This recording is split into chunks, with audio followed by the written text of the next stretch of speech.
Hi, everyone. We thank you all for joining us this evening for our virtual vigil. We are gathered here today to honor and commemorate those in the Black community who have lost their lives to systemic racism and racial injustices.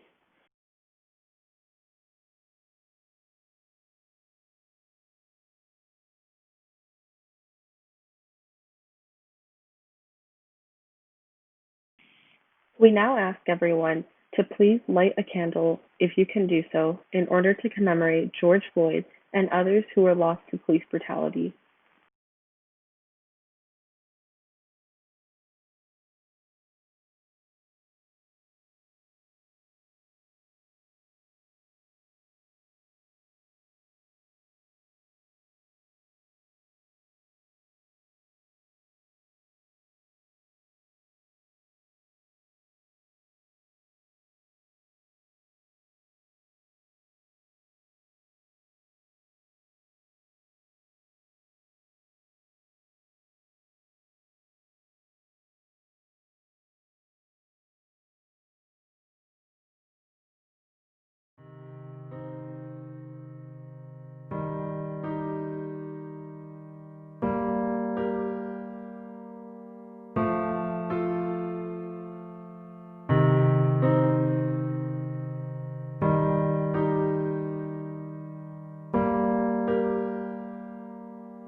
The March for Justice rally was pretty much put together because people are now starting to wake up about what's going on in our very own school board. The anti-Black activism and push for anti-Blackness in schools is there. They're over-policing our PO schools. There shouldn't be police in our schools at this extent. We know that teachers are very comfortable discriminating students in our schools, mainly Black ones. I've encountered that plenty of times, and I know tons of people that have the same story or have similar stories of that. The school systems are not there to benefit us. And I've said this plenty of times before. We are not taught our history in school. We don't know anything about our history, but we know about trinomials and right angles and all these things that most of us are not going to use in our daily lives. So if a race doesn't know their history, how do you expect them to know themselves? And that's the crazy part. We weren't taught anything. And as far as I'm concerned, the school district failed me because I didn't really take much from the learning that I did in those 14 years in the Peel District School Board. I was a student in Peel District School Board, and I know how racist it is. I know how disgusting it can be towards people of color, Black students especially,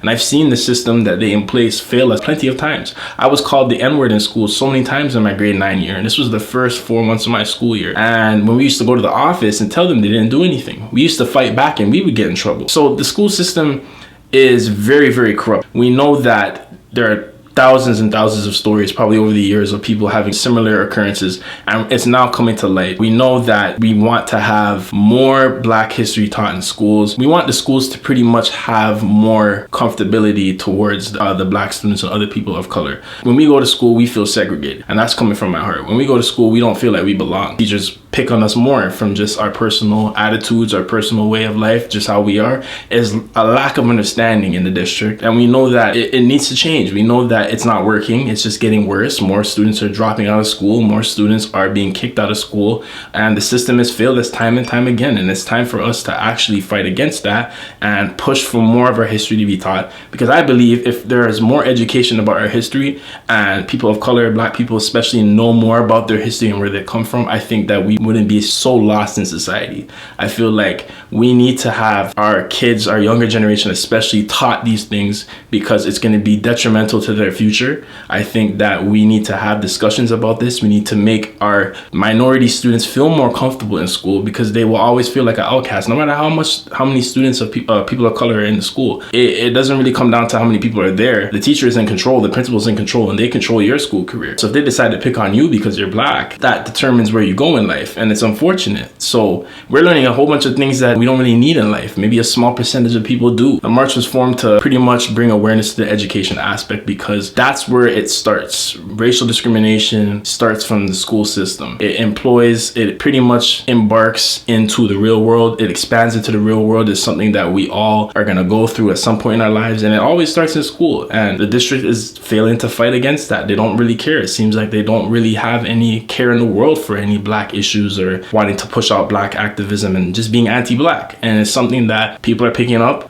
The district has failed us time and time again, and this march is to hopefully push for change within the district, for them to finally realize that we want things to change and the people want things to change, and it's not just Black people, it's people of all colors, and they're coming together to say the same thing that we are. So we believe the education system is the root of the problem, and that is the main reason why the march was formed.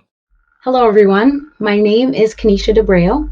I was born and raised here in the GTA. I am an artist, an educator, and in the more recent years, an activist. I have been doing art since I was a little girl, and I followed through to university. I studied at York University, majoring in French studies and minoring in visual arts. Currently, I'm in the process of developing my own art company called Artistic Perception. Here, we create custom art pieces as well as individualized courses and art events for art enthusiasts.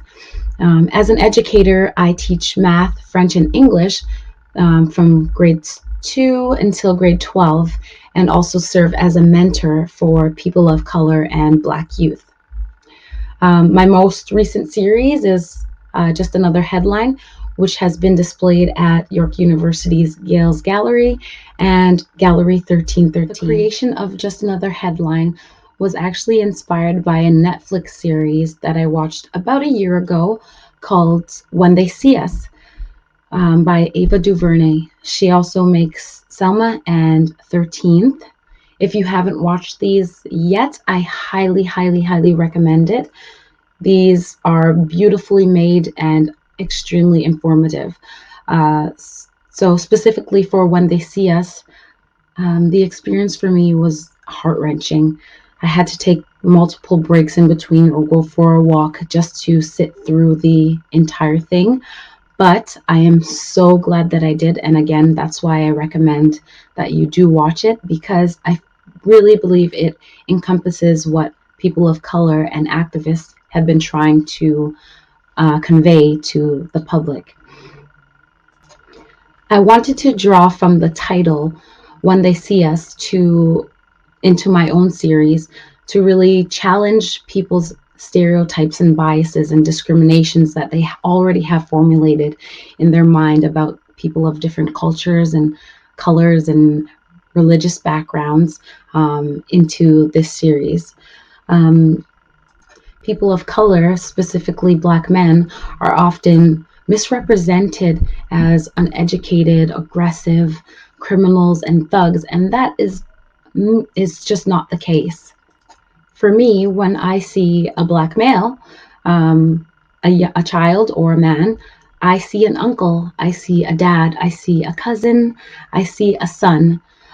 So what I really wanted to do was challenge people on what they see when they look at a Black male. Why is it that this person is dangerous? Why is it that this person is a criminal? And where do these thoughts come from? And in doing so, hopefully be able to change or shift these misconceptions and stereotypes that we've pulled from the media or representations in movies. Another layer to that was to draw attention to the fact that Black males are being killed regularly, and it seems that it is being overlooked. So from my title, Just Another Headline, it is clearly crossed out to really say that it's not just another headline. Pay attention and see what's happening and make a difference to change this. I've been practicing visual arts for as long as I can remember. It's always been an interest and a hobby of mine since I was in elementary school. So for people that know me, I'm always drawing, painting, or crafting something artistic because it's just been a very fun and therapeutic activity for me to release any intense emotions, from extreme happiness to anger. I believe that the shift where it became a medium for activism was when I started looking into these racial issues on a more intellectual level. Often the things that I read or seen would make me very depressed or angry, and I would immediately grab a canvas or a sketchbook and draw people of color in an empowering way in order to lift my spirits. As the years went by, it unexpectedly became a voice for activism because it gave me the confidence to speak in front of groups and participate in active discussions about centered around racial issues. The images I made served as an icebreaker, opening up the floor for discussions with a diverse group of individuals of all ages and ethnic backgrounds. Because they were drawn to the art, they were willing to listen to these injustices that as a society we overlook every single day. With regard to the current social climate, I have an overwhelming mixture of thoughts and emotions. Prior to the death of George Floyd, these topics we're speaking of so freely now, such as police brutality, mass incarceration, and systematic racism, have been voiced generation after generation through film, music, art, protests, and mass movements. As you know, the Black Lives Matter movement, it began back in 2013. That did not just arise out of nowhere. Many of these outlets have been seen, heard, and praised for their entertainment value, but have been dismissed for the message that they're trying to convey. For me, there's a level of disappointment that it took so long for people to acknowledge that these issues actually exist. Every year, innocent people of color are subject to microaggressions, discrimination, physical and verbal abuse based solely on the color of their skin. That being said, seeing such large groups of people, diverse people, come together to support the Black Lives Matter movement and the unlawful murder of George Floyd, it evokes so much pride, happiness, and hope for humanity and our future. Because I do believe that we're stronger if we are able to come together and recognize or value that our differences rather than have them divide us. I specifically love the anti-racist effort that has emerged from this moment of turmoil, because it gives each individual the encouragement to do more than just say they're not racist. It makes you actively condemn or get rid of these racist practices that we encounter every single day. Beyond making changes on a personal and political level, I really believe that representation and education are the key factors that will make a big difference for the next generation. Parents, mentors, teachers, they all have the responsibility to teach children and students the beauty and the strength that's in diversity rather than using it to divide and create hate.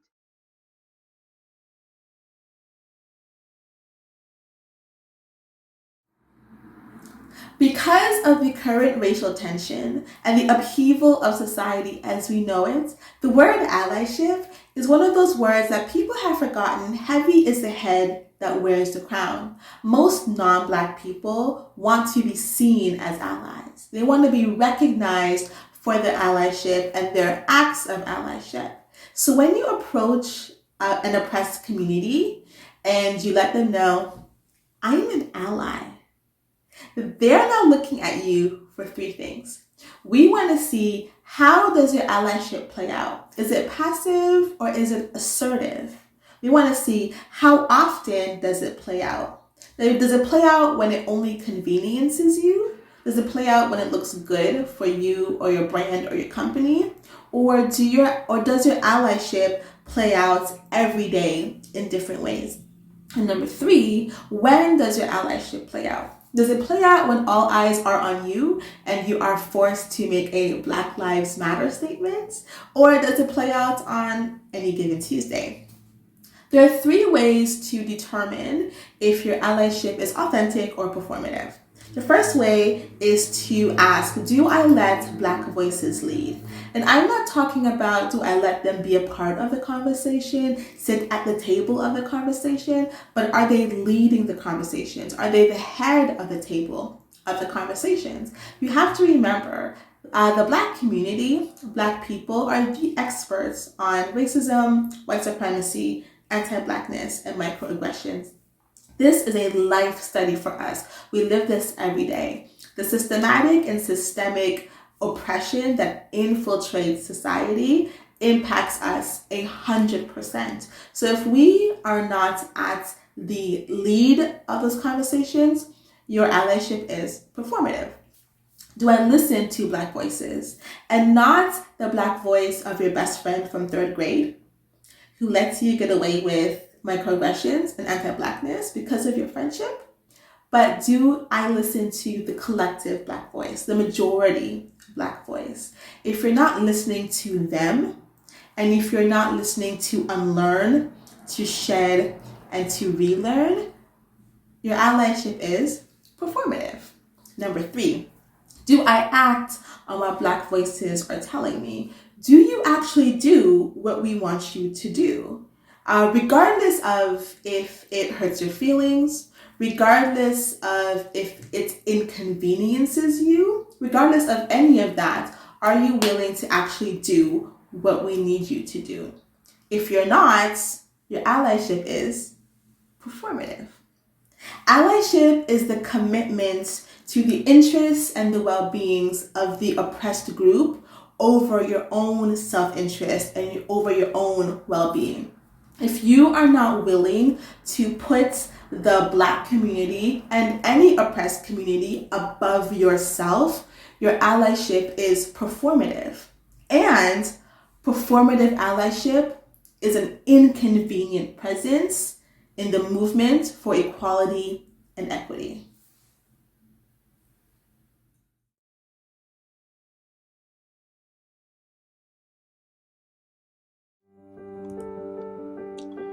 Hey, how's it going? It's Reginald Oblite here from Experience Life Community Services. And first of all, I'd just like to thank the EmpowHer program for the invitation here today.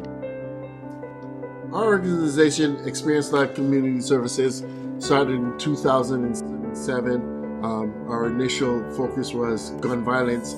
So we've been in the community, but right now what we're doing is we're creating programs by mentoring, showing them different life experiences.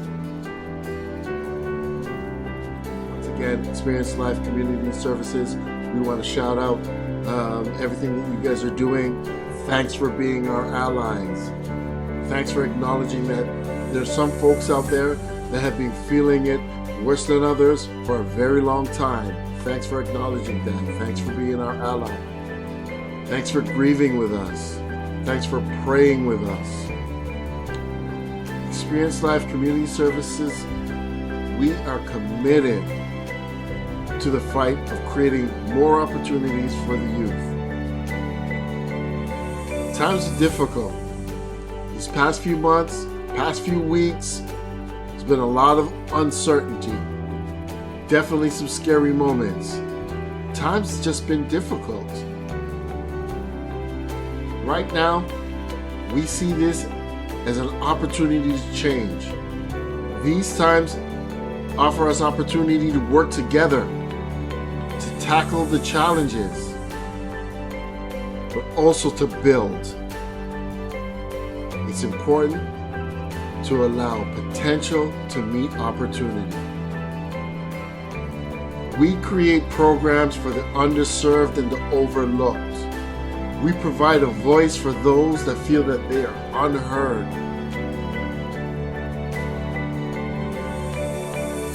What can I do to help?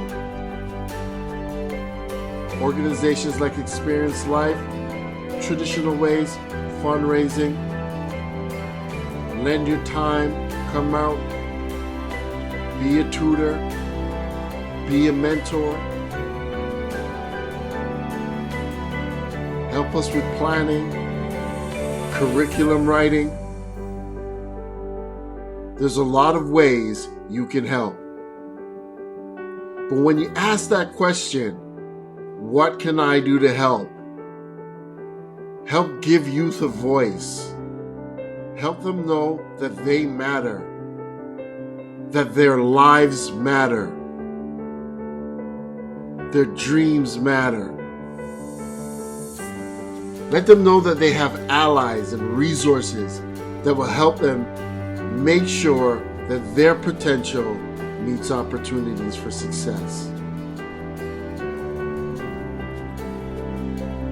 At Experience Life Community Services, we are creating programs, providing safe spaces where youth are able to learn and make mistakes safely. You guys go out there and protest, be peaceful, stay safe, keep hope alive.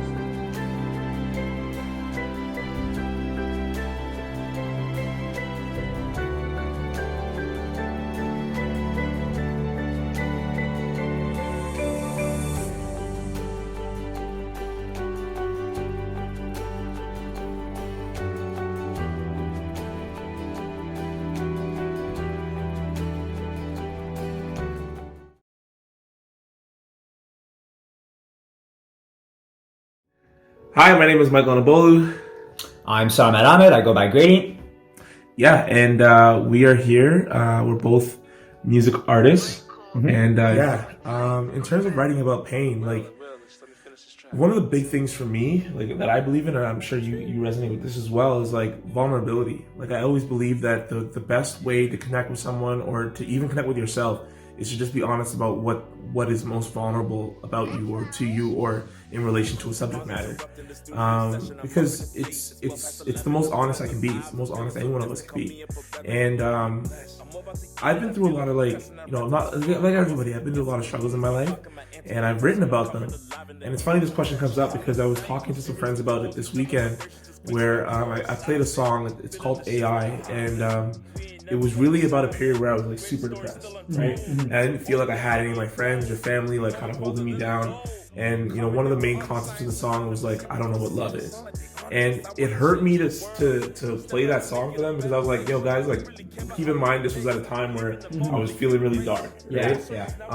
But the idea that I could have my friends who clearly love me, that I clearly love, my family that I clearly love, that loves me, and still be feeling a way where I felt like I don't know what love is, like it was almost embarrassing, not almost, it was embarrassingly vulnerable for me, you know what I mean? Yeah. So that's what I mean when I say I'm not hiding, I don't hide a secret, I share all the pain, like, I gotta get it out. And one of the things that my friend said to me when I finished playing the song was, that was true. That was truth. And he's like, man, this was resonate with someone who's feeling the same way, right? And it could possibly help someone feel like, okay, I'm not alone, right? Yeah. And so that hit me hard, because it was like, these are songs that I don't necessarily want to share, right? Like it's so vulnerable and so like, oh, this hurts, that I don't want to share it. But at the same time, I almost feel like called to when I hear things like what my friend said, where it's like, you might be helping someone who's going through the same thing. Yeah. You know what I mean? And so that's my perspective. Yeah, and I think going back to what we mentioned earlier with everything that was going on, like I said, I just couldn't get those like images out of my head of the protests on the street. And so a lot of times, I was seeing images of police just brutality, and it was like, no, there's something that needs to be said about this. And I'm a person that doesn't like express myself a lot on social media and share my thoughts. So I thought having a song like this and sharing some of what I'm thinking and what's going through my head through a song that's almost immortalized, as opposed to like, a Facebook post or an Instagram post, would be the better approach to doing it. And so I think that's where that second verse about just, police not recognizing what they're doing and ignoring the fact that we're trying to make everyone's lives a little bit better just needed to be said. And then the chorus talking about how we can get rid of the pain and just turn the page, be better, evolve as you say towards the end. Yeah, and like even speaking on that, like I think again, like kudos to you, like it was brilliant the way you expressed like some of those concepts, right? Like people are trying to peacefully protest, and it almost feels like they're being attacked for it, right? But then at the same time, like I feel like your chorus when you come in and be like, talking about like love, don't let it go, right? Yeah, because that's really what's going to help us bridge the gap between where we want to get to and where we are, right? And I really enjoyed having those discussions with you afterwards, like at the end of the song, because it was like, now this is a chance to share more than just through lyrics. Like obviously, lyrics are a great way to share. Yeah. But it was cool to be able to just have a discussion that we could again immortalize in time, where it's like, all right, so where are we going from here? Yeah. You know what I mean? Like how do we cement this so that it's not like one of those flash in the pan, like this was a fad, this was a time where we all got together. And it's like, oh, I remember when we did that. No, like this has a societal impact. How do we change? Yeah. How do we evolve? Yeah, this is a great question. So for me, like, again, going back to like the last question, I always think in terms of, when I hear music, like, and people, share themes of like, I did this all by myself, or like, it's lonely at the top. You always kind of hear that cliche. And for me, like, it doesn't really make sense to really just like get all this money or all this fame and success, and then it's just like, okay, now it's just it's the Michael show. You know what I mean? Like it's only me doing this thing. That doesn't make sense to me, because it's like, if I have all my family and friends and they're like all struggling or not happy in their lives, like I don't personally see how I could be happy knowing that they're not happy. You know what I mean? Point. And so I always want to see like that's on the granular level. That's like on a very like immediate family and friends level, but like on a broader like just society at large. Again, like imagining that I had a ton of money, just an abundant source of income. Yeah. Like I don't think I would feel comfortable knowing that there's people who don't even have like clean water, right? Yes. And so like, actually Tupac, I was looking at this the other day, but like Tupac was talking about this too, where he's like, man, there are people who have billions of dollars, and there are people outside who can't eat. right? Yeah. And it's like that inequality, like that for me was always one of the drivers in terms of like, okay, I don't want to just make music that's gonna be like, you know, I mean, there's nothing wrong with bravado, right? Because obviously, like, people enjoy that, and you know, sometimes you want to feel like that, right? Yeah. But at the same time, like, I would want to use my platform to be able to help people, right? Like, my vision was always to say, like, okay, I want to put ideas out there that inspire action, right? And so that's kind of where I'm coming from with the, you know, I'm here to make sure that we all get in, right? Like, the idea is that we all win, right? Like, not just a few people. Yeah. No, definitely.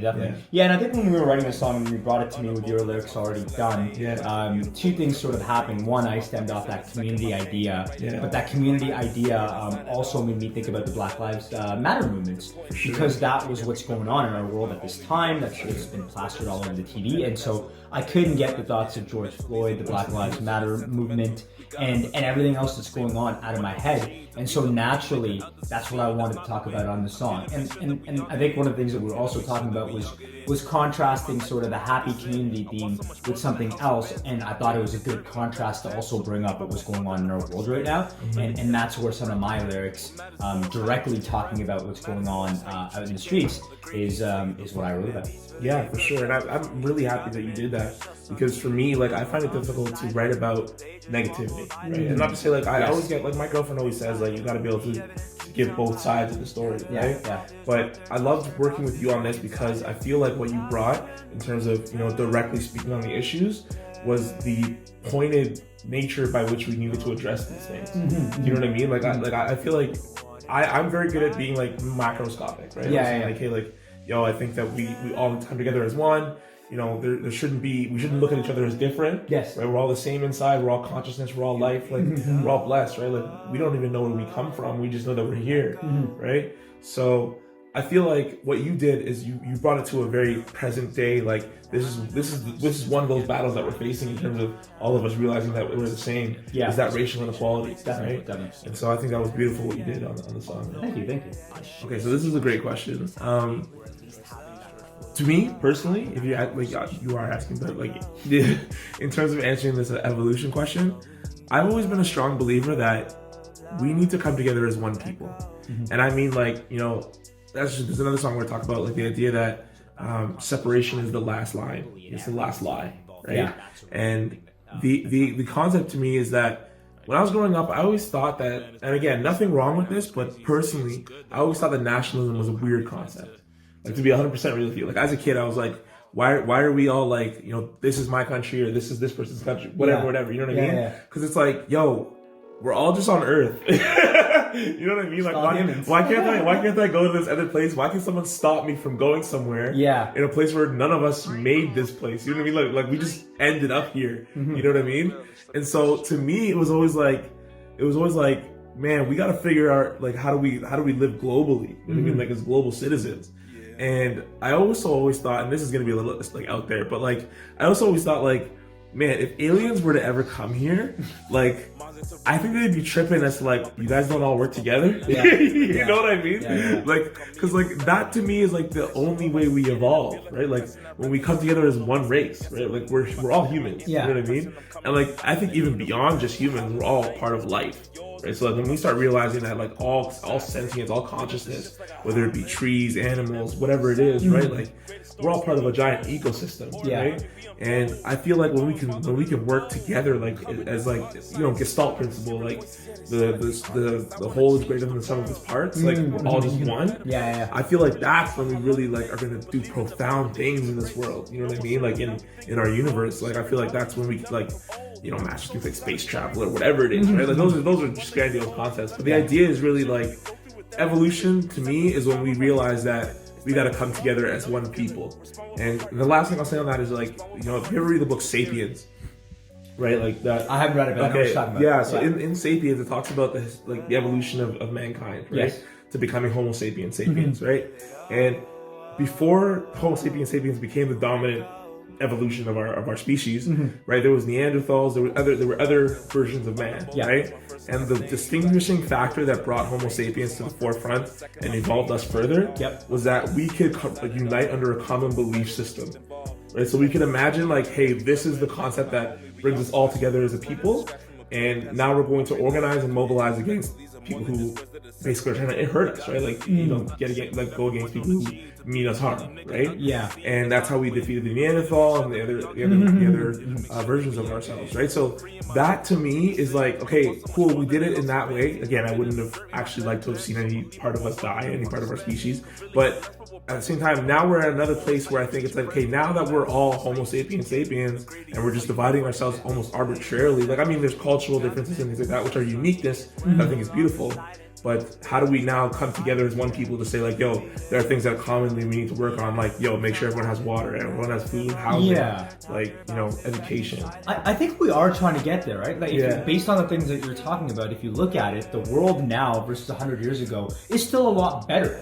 I completely agree with you that there are inequalities and injustices that we need to work on. But I think to your point, we are in a way coming together, so that the globalization of the world, for instance, and us being connected by the internet, and, you know, the Black Lives movement traveling to other parts of the world like Europe and Asia, where people are protesting on behalf of Black people everywhere. Well, that just shows that we are getting towards that, right? So I think as much as we do need to do a lot of work, I'm happy that the world is at least moving in that right direction, and we are able to come together on a global scale, despite the differences, despite the distances that we have with each other. So I think that's all I have to say. Man, that's beautiful. You know, I love you. I love talking with you about this because you bring it to a very, like, present day, what's the current issues, and, you know, here's some of the highlights that are positive, right?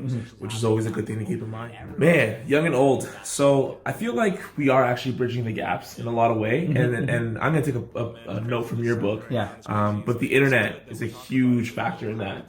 So, like, I feel like I know you are as well. Like, I'm part of, like, a lot of online communities, like the Create community, Our Better Selves, like a bunch of different communities that are pretty virtual right now, and, like, the generations, like, they're all represented. You know what I mean? Like there's a lot of people from different age groups and different parts of the world that are all coming together online, right? And sharing their thoughts, sharing their teachings, their practices, like what they've learned from life experience, their wisdom, right? And I feel like that's a beautiful thing about, as you said, the internet, right? Like it's connecting us in more ways than one. But I think the next layer to that would be, like, being able to organize and mobilize and meet in person. So I think that, like, as much as the internet is great, like, I feel like when I'm online, it's like, oh, I'm connected with my friends. Like, it's like you guys are right here, right? But at the same time, I feel like if we can do it in person, if we can actually come together as, like, yo, we're just having this event, like, all ages welcome. Like, let's have a think tank or a discussion group, or you know, here's a concept. Let's pick it apart. You know what I mean? Like, I feel like that would be really cool, because then it just opens up our perspective to more than just our immediate circles. I hear that. I feel like that does happen, though, a little bit in the world. Well, maybe not right now because of our, you know, pandemic situation, but I definitely see a lot more happening, and, like you're saying, the internet allows that to go on. I think that my perspective on the bridging the gap between old and young, I think it's got to start sort of like from inside out. So I think a good first step would be, like, the conversations with your parents, your grandparents, where we don't talk about some of these issues or things. And I think racism being one of the big ones, especially coming from, like, a South Asian culture, which again was very different than our North American culture. So there are things that now when we look at it, I would say, hey, that was completely racist. But then when you're ingrained in that culture and you haven't seen anything beyond that, you don't realize there's no way of determining what's racist and what's not. So I think it's our job as sort of the younger generations, especially ones that have, like, you know, migrated to different countries like North America or Canada in our case. It's my job and it's our job to teach our parents and our grandparents that, you know, some of the things that you say off the cuff aren't right? Some of the things that you talk about and some of the ways you view the world aren't right. So if we can start doing it from there, at least you're impacting your immediate circle. And then hopefully, you know, my hope at least would be then those conversations then start stemming out to their circle, right? Like, if we increase the conversation in our circle, and touch the older people, then their connections, their relatives, and the people that they have conversations with, then hopefully those conversations can get permeated there and start disseminating into bigger and bigger circles. So I think that's my sort of personal view on it, but I definitely agree with you. Yeah, no, I agree with you as well. Like, I think that's the responsibility of the young, right? Like, of our generation to do that. Yeah. I feel like there's also a responsibility of the older generations, and I feel like they do want to, but to impart wisdom from experience, right? Yes. And not to say that, you know, everything should be taken with a grain of salt, right? But at the same time, I feel like there's a lot of wisdom and experience and knowledge that we gain from people who've been around, for example, longer than the internet. You know what I mean? Like, who've experienced life before these times, right? And we can learn a lot from them. Like, I think there's a lot to learn in history, you know, like, so that we don't repeat past mistakes, and so that we see, like, what was the result of different actions that were taken in history, right? Like, how did it impact, you know, personal lives, specifically, of people that we know, individuals that we know, and those that we don't know as well, right?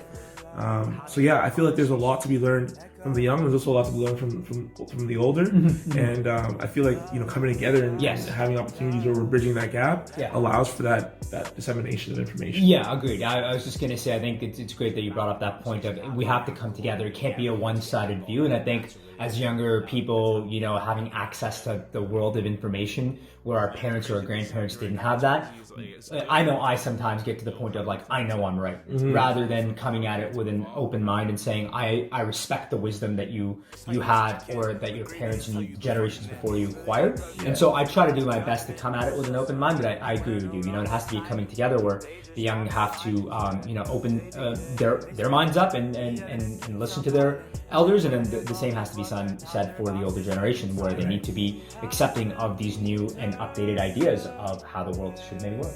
Absolutely. Cool. Well, I guess at this time, we just want to say thank you, EmpowHer Appeal. Thank you for this opportunity. Like, we really appreciate you letting us chat with you. Hopefully it didn't go on way too long, and you guys enjoyed what we had to say. And yeah, thanks for having us. Bye. Bye. Do you feel it? Oh, don't let go. This shit right now is crazy. Like, how do you see this thing ending? Like, how do you see, you know, the unrest and the discrimination, the racism? Like, how do you see that coming to a conclusion? Although a shitty situation led to this happening, we're at least having that conversation. Don't let go. Yeah, all we need is love, love, love. Don't let go. The fact that the conversation is happening now globally and everyone's getting involved, I think that's a really good thing that's happening. Agreed. Yeah, I agree. Man, it's crazy that this is happening right now, and it's good that we're talking about it. But yo, how do we plan to improve from it? How do we plan to evolve?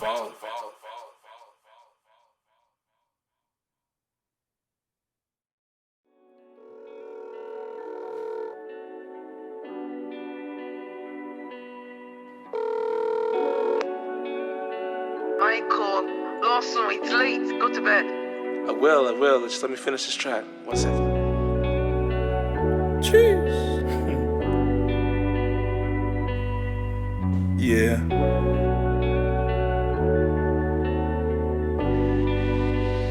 What's wrong with me? Mom's interrupting the studio session. I'm up and it's late. It's well past 11. I'm feeling the vibes. I'm feeling so destined. Call me up for reverend. I'm feeling the bless. I'm about to get it. I feel like a crescent. That rattle is full. No more second guessing. The moon is my clock and my antidepressant. I'm coming alive and there ain't no regression. I howl in the night. My spirit to yours. We feel the vibrations. Just quakes in our core. Seismic. Feeling the shifts like a Heimlich.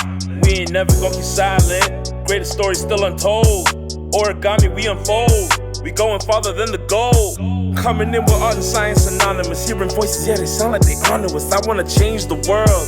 Step out and make it a better place. Don't really care about how long it takes. Believe in evolving the human race. No more circles, now we think in the globe. Sharing knowledge, wisdom young and from old. Every soul has got a story to tell. I'm just trying to be the one that gets told. So let me hear it. Share what we go through with every lyric. Accepting the call of our human spirit. This language is love and I know you feel it. Respond with my heart, that's the beat you hearing. Respond with my heart, that's the beat you hearing. Can you feel the love? Do you feel it? Oh, don't let go. Michael.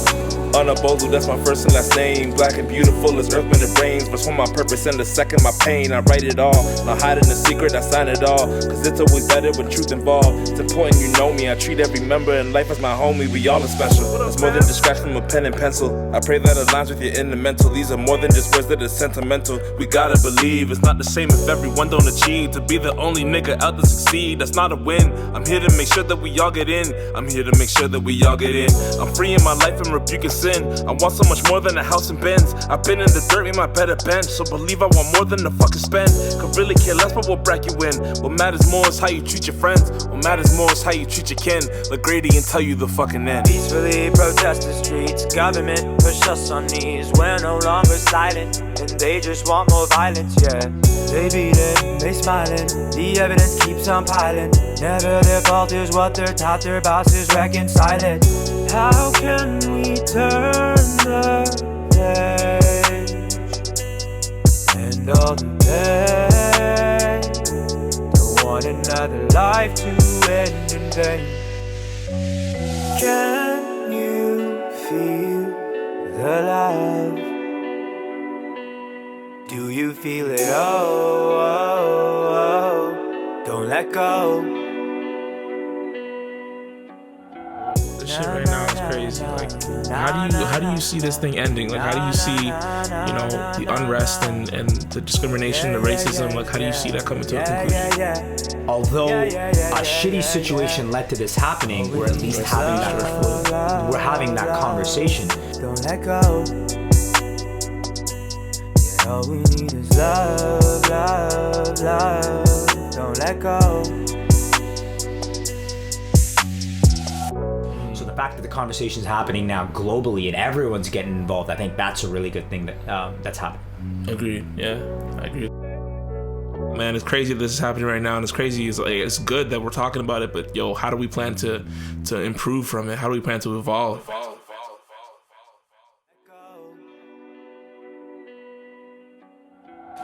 Michael Unabolu, that's my first and last name. Black and beautiful as earth, wind, and brains. First one my purpose and the second my pain. I write it all, not hiding the secret, I sign it all. Cause it's always better with truth involved. It's important you know me, I treat every member in life as my homie. We all are special, it's more than just scratch from a pen and pencil. I pray that aligns with your inner mental. These are more than just words that are sentimental. We gotta believe, it's not the same if everyone don't achieve. To be the only nigga out to succeed, that's not a win. I'm here to make sure that we all get in. I'm here to make sure that we all get in. I'm free in my life and rebuking sin. I want so much more than a house and Benz. I've been in the dirt, made my better bench. So believe I want more than the fucking spend. Could really care less but what bracket you in. What matters more is how you treat your friends. What matters more is how you treat your kin. Look Grady and tell you the fucking end. Peacefully protest the streets. Government push us on knees. We're no longer silent, and they just want more violence, yeah. They beating, they smiling, the evidence keeps on piling. Never their fault is what they're taught, their bosses reconcile it. How can we turn the page and all the pain? Don't want another life to end in vain. Can you feel the love? Do you feel it? Oh, oh, oh. Don't let go. This shit right now is crazy. Like, how do you see this thing ending? Like, how do you see, you know, the unrest and the discrimination, the racism? Like, how do you see that coming to a conclusion? Although a shitty situation led to this happening, we're at least having that. We thank you all for joining us this evening in order to honor and shed light on anti-Blackness racism, which is occurring even within our own community. Thank you for watching. So the fact that the conversation's happening now globally and everyone's getting involved, I think that's a really good thing that's happening. Agreed. Yeah, I agree. Man, it's crazy that this is happening right now, and it's crazy. It's good that we're talking about it, but yo, how do we plan to improve from it? How do we plan to evolve?